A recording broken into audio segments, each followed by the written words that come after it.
25 पैसा, 30 पैसा, और बहुत ही ज़्यादा कोई मेहनती है तो 40 पैसा। इससे ज़्यादा ऑर्गेनिक कार्बन नहीं है, जबकि होना चाहिए 1 रुपया, 1% होना चाहिए।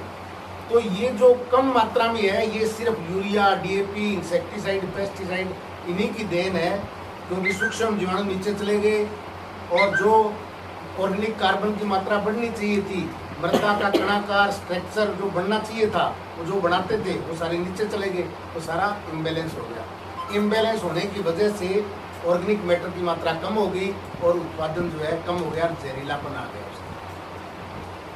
तो हमें क्या करना है, आप लोग थोड़ा सा जैविक खेती, प्राकृतिक खेती की तरफ बढ़ें, सोचें जरूर, विचार जरूर करें। यार बीमारी की आप ही करके देखा 2 क्यारी में बीघा 2 बीघा में केड़ा कोई फायदा मिले।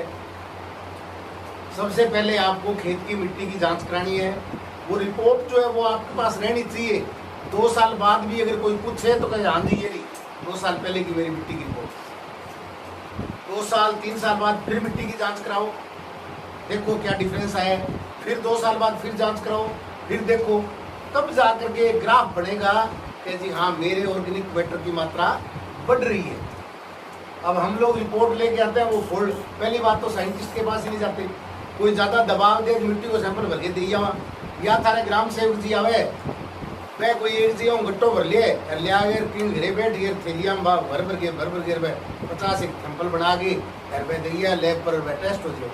तो किसी पे डिपेंड नहीं रहना, और किसान तो रह ही नहीं सकता, किसान को तो रहना ही चाहिए। आप खुद अपना सैंपल भरो, सैंपल भर के आप खुद दे के आओ, आप रिपोर्ट खुद लेके आओ, और रिपोर्ट लाने से पहले वहाँ से संबंधित साइंटिस्ट के सामने टेबल पे बैठो, आधा घंटा तक उससे डिस्कशन करोगे, साहब बीमारी आपकी है, ये बताओ क्या पीएच है, क्या आपका जैविक कार्बन है, क्या आपका ऑर्गेनिक मैटर है, मेरे को समझाओ, उसको पूरा समझ के आओ, और फिर उस कागज को फाइल में लगाओ।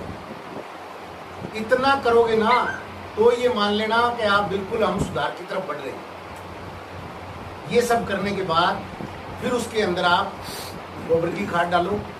गोबर की खाद किसी आज की थोड़ी कुरुड़ियाँ पड़ी है गलियां में, ये गोबर की खाद नहीं है, इसको हम तो कचरा बोलते हैं। कचरा भी बेकार का, जिसमें कोई पोषक तत्व नहीं हो। गोबर की खाद ऐसी होनी चाहिए जो बढ़िया सड़ी हुई, गली हुई। ये जो ढेर पड़े हैं इनमें तो बारिश होती है, और जब बारिश होती है तो अंदर पानी जाता है, वो उसका जो निचोड़ है वो बाहर निकल जाता है, जो उसमें जान होती है वो तो बाहर निकल गई पानी के साथ। अब वो कचरा बचा है, उस कचरे में कुछ मिलता नहीं है। गोबर की खाद हमें कैसे बनानी है, बहुत आसान है गोबर की खाद बनाना। आप सब लोग गोबर की खाद बनाएं। जहां भी गोबर की खाद आपने ढेर लगा रखा है वहीं पड़ा रहने दे, उसको कोई दिक्कत नहीं है। थोड़ा सा साफ सफाई के साथ कोशिश ये करें, मिट्टी कम से कम डालें उसमें। हमारी बहनों को कह दें कि भाई ये गोबर भारी करो नहीं, ज़्यादा मिट्टी ना डाले करो। राख की क्वांटिटी भी कम रखें। कचरा, तूड़ी, पनडी, पत्ता जो मिले वो डालो उसके अंदर, गोबर डालो, और उसके अंदर पानी छिड़कते रहो। हम कभी पानी नहीं डालते उसके अंदर, और बिना पानी कोई चीज़ सड़ती है क्या, गलती है क्या? नहीं गलती सकती। ये तो परमात्मा कई बार आशीर्वाद कर देता है, बारिश आ जाती है तो वो कुर्डी अपनी गिल्ली हो जाए, अरबियों कई दिन वो डिकम्पोजिशन की प्रक्रिया चल जाएगी। अदरवाइज हमें उसको पानी डालना है, हर 10 दिन में 15 दिन में पानी डालना है। और एक मोटो बांस या लोहे की राड लेके और भी कुर्डी के अंदर 50 एक छेद कर दो।